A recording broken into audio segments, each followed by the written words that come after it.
I've been doing work around leadership development, coaching, and change management for about 15 years. Within the past couple of years, I've leaned in specifically with focusing on women in leadership, as well as women of color in leadership, and what has that experience been like.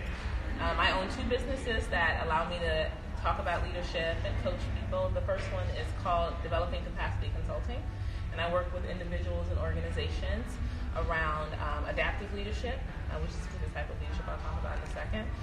Change management, so how do you approach the change process in a way that you honor those that are involved and create a system that would actually be sustained and not revert back 2 months later.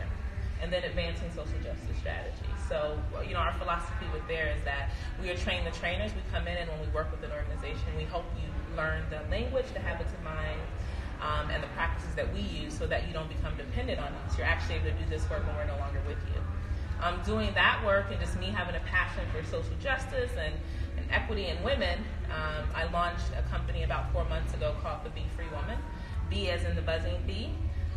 And that is really a company that I founded around coaching and the building skills for women of color to help us, remove the barriers of racism and sexism that, keep us from being our authentic selves in our careers. So I've been really leaned in and focusing on that.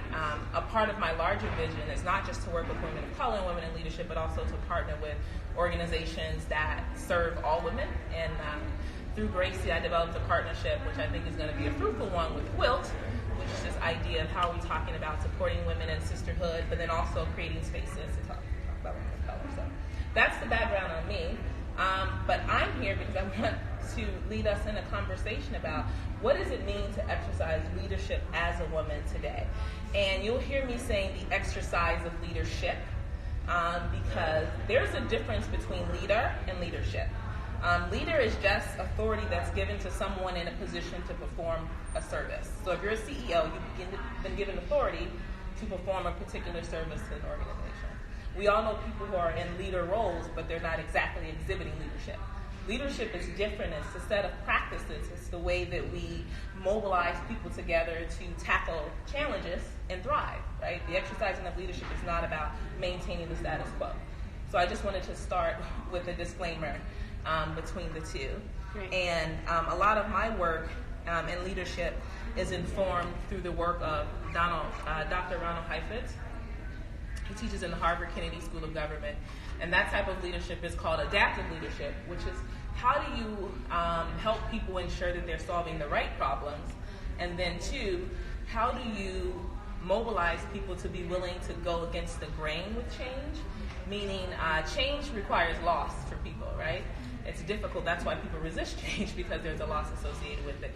So a specific way of looking at how do you change behaviors, mindsets, and cultures, and then how do you do that in a way where you learn how to navigate the politics. So it's like the strategy and the politics of the situation. So that's what I work with people with. And I think as women, we know when we go into our roles and our jobs, it can be challenging. And if we don't have a strategy for how do we move through the space, it can be tiring. And so I want to kick us off with everyone going around and just saying your name and what does it mean to exercise leadership to you? This is your own personal definition of it. Cool. I'm Nicole. I feel like exercising leadership is being able to use your voice calmly and effectively in sort of any situation, and not allowing anyone to quiet you because they don't like what you're saying or they don't think that you're in the right position to be saying that, but just owning your voice and sort of maintaining that calmness that people respect you and there's not sort of anger or sadness, was just no, this is the fact and this is how I'm going to present my voice or opinion on this. Hi, I'm Yasmina, and leadership, I feel like it's I'm thinking about it for the first time, what is after your definition, which I feel is very enlightening in understanding the difference between two. And as I'm entering roles that require that, and also as a mother, we are in leadership all the time. Mm-hmm. And I believe that as far as other things, leadership is inspiring through example actions. And that's the stronger voice.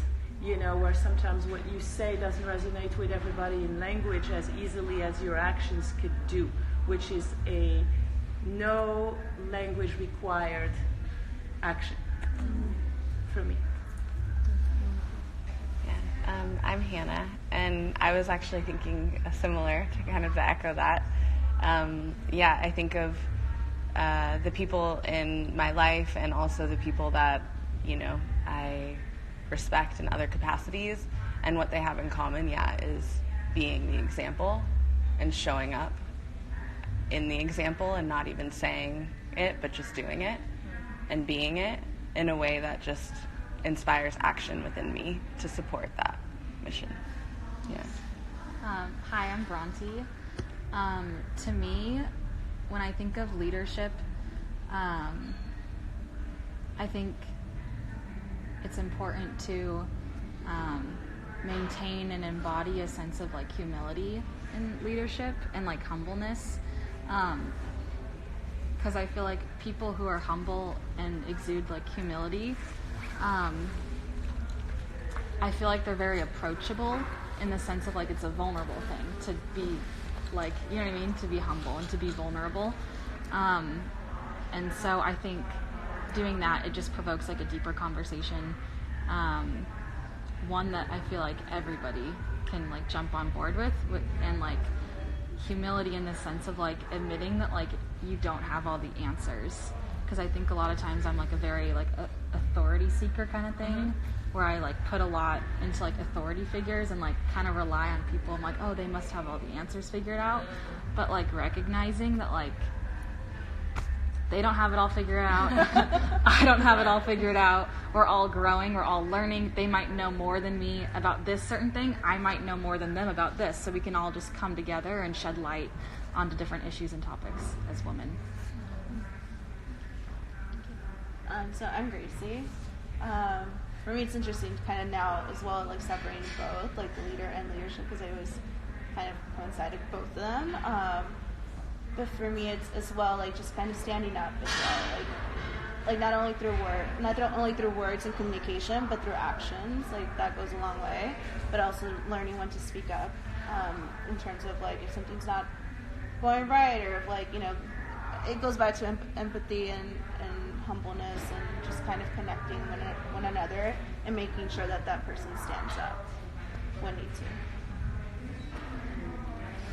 I'm Gianna, and leadership. A lot of the time things come to me visually, and then I'm able to communicate them with words. But there's like this visual of an individual being able to take in information from so many different places, without necessarily becoming overwhelmed. So there's like an immense amount of capacity I think that's required, and then to be able to appreciate the different perspectives that do come in, because everyone definitely has a right to their own opinion, and their own challenges, and their own voice, most importantly. And so being able to tune into sometimes what's actually being said, and then to distill that down into something that feels like everyone has the opportunity to be heard, and then to execute from that place. Does that make sense? Yeah. Cool. Sorry, I'm like just telling people just join. I'm Lisa. Trying to think something new because you guys know it. It's your truth. It's what does it mean to exercise leadership to you? So if it's your truth, then speak it. Well, I feel like leadership comes from self-awareness, but really, really thoughtfully thinking about what your strengths are, and confidently presenting what you have to offer, unapologetically, with the notion that you'll grow and you'll change and you've set the final word, but this is the best of what you have to offer. And at the same time, you're saying there's a lot of strength and vulnerability, accepting what it is that you don't, and folding people in, you know more than you do from who you can learn from. So it's being strong with what you feel you have to offer, and being vulnerable with what you want to learn, and mixing that up. That's beautiful. Just your name and what does it mean to exercise leadership to you? My name's Anissa, and my name is Anise. Well, I've had a lot of experiences with leadership growing up as an athlete. So from a very young age, I was taught a lot of valuable life lessons. But as an adult and trying to translate that into the workplace or life, it mostly mirrors, but sometimes, people have a lot of egos and things, and that's where, like she said, self-awareness. I just try to, be in the moment as much as possible, without, projecting a lot of feelings. So I try to just navigate through, just as best as I can. And I've always gravitated toward that way, and I don't know why, because inside, I'm kind of screaming, but people just kind of look to me sometimes, and that gives me a lot of gratitude that people are drawn to me. So I don't know.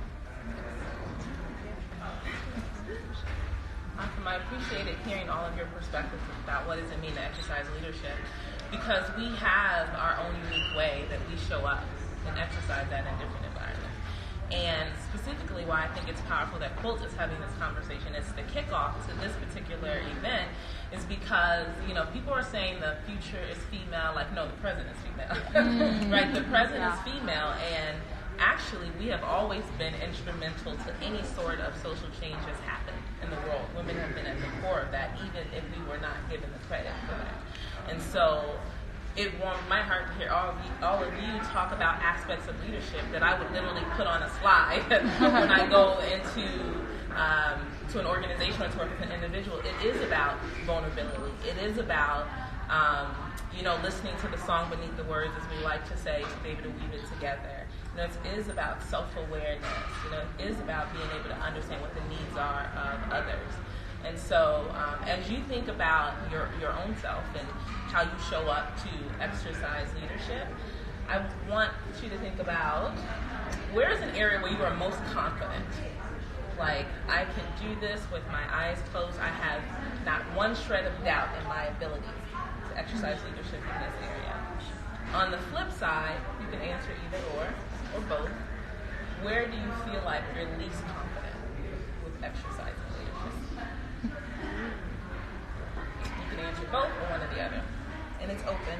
I'm not going to point to you. This is a space where we will be self-authorized to just speak up. I think definitely in the workplace. I'm in sales, and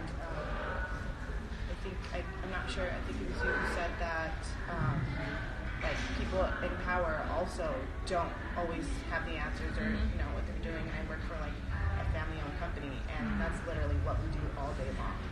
And just trying to learn how to speak up. You always try to wait for the right moment, or you don't want to step on anybody's toes, but I don't know. It's really do have to kind of pick and choose. It feels like I wish I could just say, hey, let's try to do this, but I don't know. Maybe that's just a confidence thing that I should just be more confident and feel like something could be done a better way or a different way or a more efficient way. So that's the area where you're least confident. Oh yeah, interjecting. Okay. Yeah. So I would say usually when I'm coaching women, I just talk to women today, you have to be political with when you speak up and when you don't. It is a muscle that one has to exercise, and I'm sure as a co-founder of an organization, there's probably things she wants to say all the time that she doesn't, because you have to be able to. You have to be calculated to think about this area. On the flip side, you can answer either or both. Where do you feel like you're least confident with exercising leadership? You can answer both or one or the other. And it's open. I'm not going to point to you. This is a space where we will be self-authorized to just speak up. I think definitely in the workplace. I'm in sales, and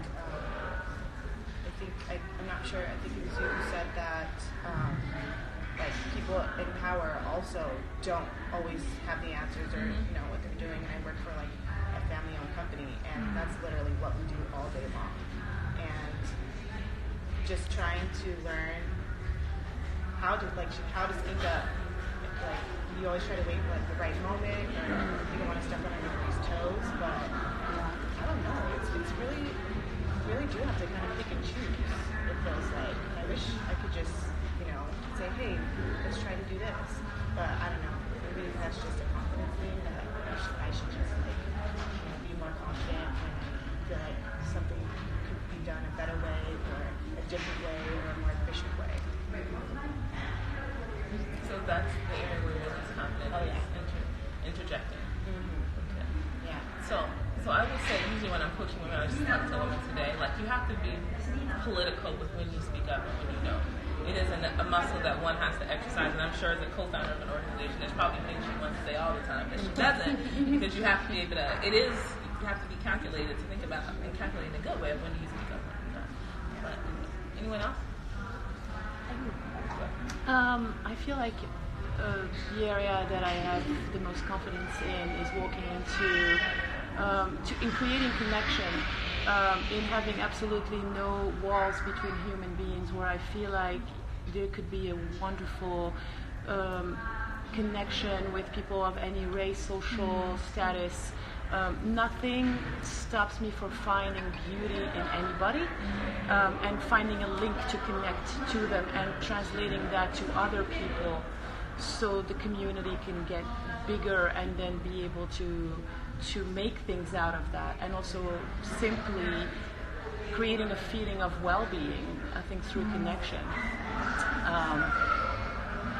The other part is walking into anybody's kitchen at any moment, anywhere, with any ingredients, and creating a badass meal. Next time we're going to go to the chef's kitchen. Yeah, with pleasure. With pleasure. The least where I have the most challenge is to translate that into into numbers. If it has to become a fundraiser or something like that, the connection, I don't see it necessarily how it happens through numbers, how to make that into growth, to create wealth for people, or how to translate those things, the emotional, the connections, all that into numbers. And that's where I am right now. For me, it's pretty easy to meet new people, kind of a little similar in terms of connecting and just literally just walking into a space and just making friends right away. I think I've just been really good at that. Or I think also thank college for being social, because I can just pick up and go and just have a conversation and just connect in different ways. And then from there, I find myself more as I'm connecting with more people through Quilt, as they're sharing their life with me, and I'm like, oh, you need to meet this person, oh, you need to do this. It's crazy. I find myself doing that constantly. This morning, a friend of mine was just like, I'm doing personal training now, and I was like, you need to go do this, you need to connect with this person, and she just looked at me and was like, oh, sorry, I'm doing it again, oh, I'm sorry. She's like, yeah. I was like, okay. But it's pretty interesting in terms of just feeling comfortable and connecting people and bringing that together. Yeah. I guess we're just all the same guy. We've all just showed up here with a stranger. It's surprising that, I've never met a stranger. I think of everyone's friend. And I can connect, as you've said, with all ages and whatever. My husband's never met a friend. You got it. You got to work your way in with him. So we're actually a good vibe. But yeah, it's a wonderful skill to have and to create connections, and I feel like that's what my strength would be as well. I would imagine my weakness, or just my question is, with a lot of leadership skills that I feel like I have, when I'm assigned a task, when there's something that needs to be done, I get it done. And I'm really good at bringing out other people's strengths to help me, and it's efficient and it gets done. But I want those leadership skills to translate into, I would like to be a leader someday.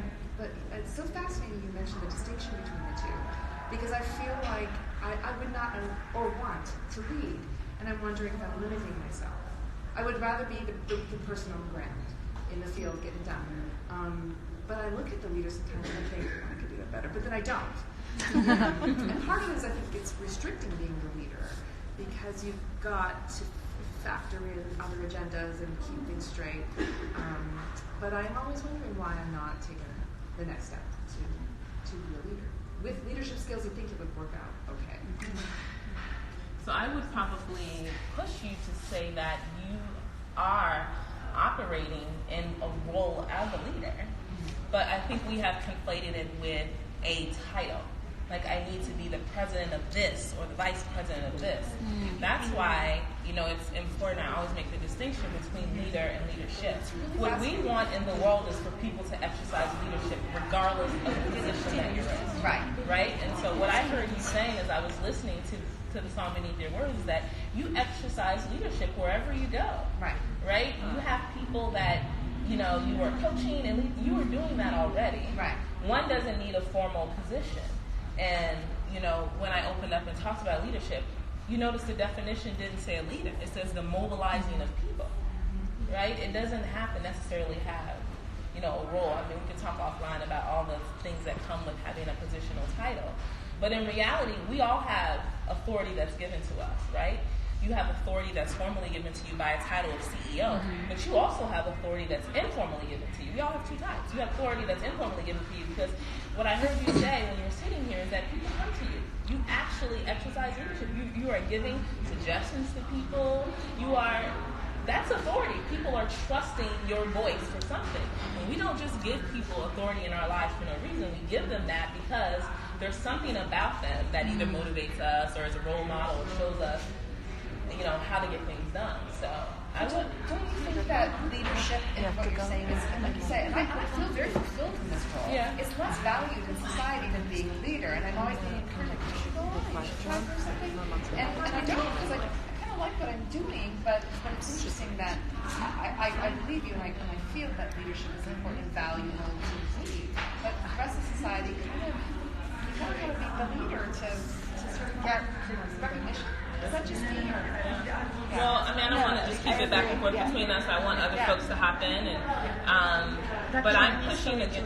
Let's take it. My mom has called you. Nice to meet you.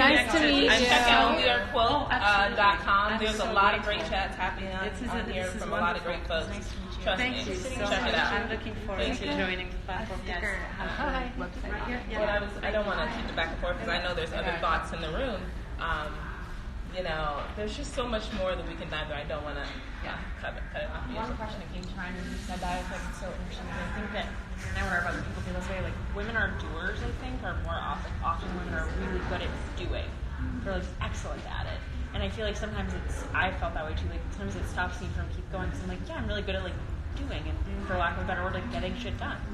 But then it's like, but what else? Like, and I wonder if in your work you have found that oftentimes you'll see women who are just like good at doing and therefore excellent examples of like how to do things well and right.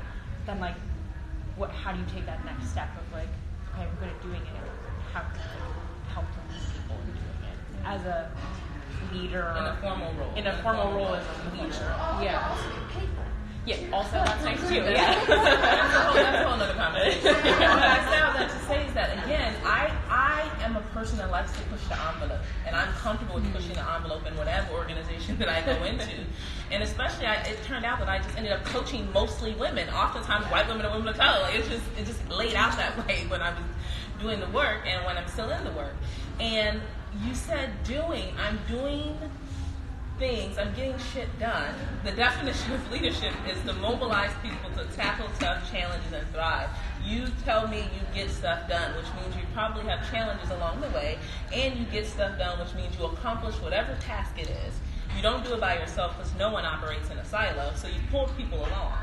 So you're exercising leadership. When I say what does it mean to lead in today's world as a woman, we have to be able to be comfortable and confident to share that and speak that in our work environment. That you do have a history of demonstrating leadership, even without roles, a formal role. And so you have to, this is a part of our stepping out of our comfort zone as women to push the envelope and say, actually, I do have a record. I do have a record of bringing change in this organization. And here are the 7 ways that I've done it. And be comfortable with, because you know it's your truth. It is that. And that's when we go for that X, Y, and Z, whatever role it is. Because I do believe you want to, if you're trying to make systemic change in an organization, you do have to get some sort of position of power to make systemic change, right? But you're doing it already. We have to conceive of ourselves as leaders first before we go and ask someone else to give us a raise or to give us a promotion. You gotta believe, honey, that you deserve a right in that seat. That's out the gate. Because if you believe you should be in that seat, it's a matter of pulling other people along. And what's funny about that, well, not funny, but like, I started to notice that people would look to me in the workplace. Like, I would have like a bad day, but then like everybody's really changed. So I was like, oh, and everybody was wondering like, what's wrong with Lisa? And it's like, oh, I thought I was having a bad day here in my little corner, but no, you project that energy. And once I started to realize that, I mean, yeah, everybody has bad days, but I was mindful that, like, they kind of look to me to like, how's today gonna be? Let's get this stuff done, let's have a great day or whatever the case may be. But yeah, so that's kind of cool when you get to notice that, like, oh shoot, I am in some sort of leadership, not like per se in the title, but some form of leadership role within the team. So, Informal, you're informal leader. Yeah. I think that distinction between leader and leadership provides that platform, because you're talking about leadership qualities as opposed to the title or what it means to be a formal leader. And I think with that framing, at least for me, it shifts the way that I've always thought about it. Because for me, there's been like, oh, you're a leader, but not the distinction between the two. And just seeing our own unique gifts in that. So I found this whole conversation helpful about the value of leadership as not just a soft skill, as an engine to things. Even if you're not a leader. And again, leader, it is people, again, it's giving you authority to perform a service. There's formal, which is the CEO, and there's informal. Informal are all the things you were doing that's not a part of your job description, that you're not getting extra compensation for, but you're making ish happen where you are. That's informal, right? Because it doesn't have a formal title, but you are. So that's, we can lead with anything. It's to push you to see that. I've not heard anyone say something that they're not doing something against the norm and mobilizing and getting people to do what needs to get done. So as we wrap up the conversation, the last question that I had, I don't have time to do one last question. Yeah, go for it. The last question I had was, and this really picks up on some of what you all were talking about, is you can just take a moment to think about your own particular life. You can use the context of work. You can use the context of your friendship circle, your family circle, if you're a parent, and to think about how do you bring your unique skills of leadership. We just talked about this. You all started the conversation with what does it mean to exercise leadership. You all have thought about what your strengths are, what you bring to the table. So I want you to think about an area in your life where you want to take action to exercise leadership in and really own it. And really think of it as this area has been sort of tapping your shoulder, but you maybe have shied away from it because you're like, no, this is not me, but it keeps happening. So just take a moment to think about what that might be for you.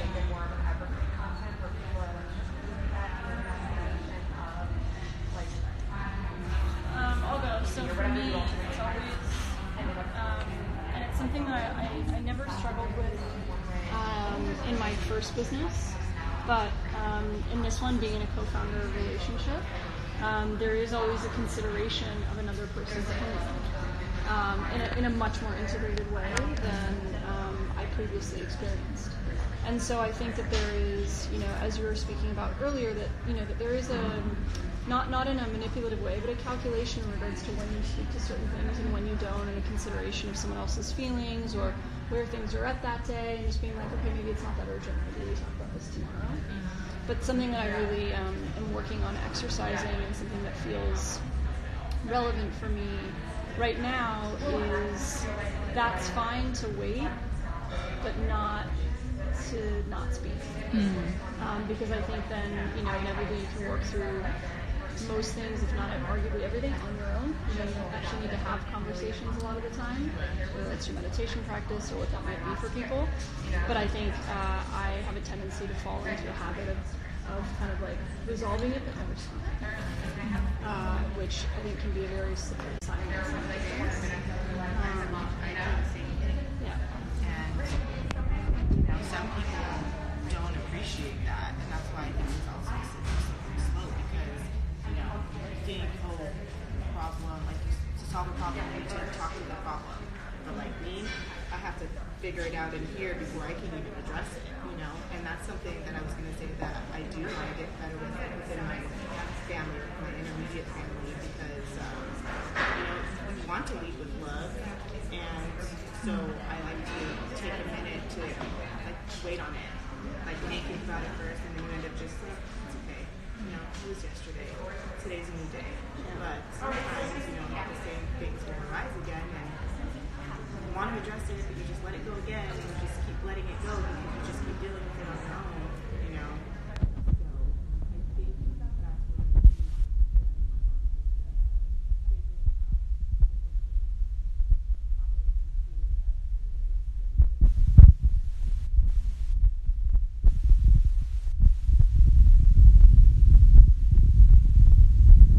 I've always struggled with is trusting my gut. I am exactly who I'm supposed to be, and that I can encourage other people to be who exactly they're supposed to be, in the sense of I think so many times I wait for permission to pour into people, and just realizing that you don't need that. You can just go and love people, and just encourage them to pursue authentic confidence, I think, is another huge thing. But while maintaining what I talked about earlier, that humility and humbleness. But yeah, I feel like that's a huge thing for me. In the sense of leadership, I just feel like I feel really called to just pour into people and hear stories too, and just find a common theme in both of our stories. Maybe they're completely different stories, but I feel like we can all bond in some way, whether it be suffering or laughter. We were meant to bond as humans, so. I like that.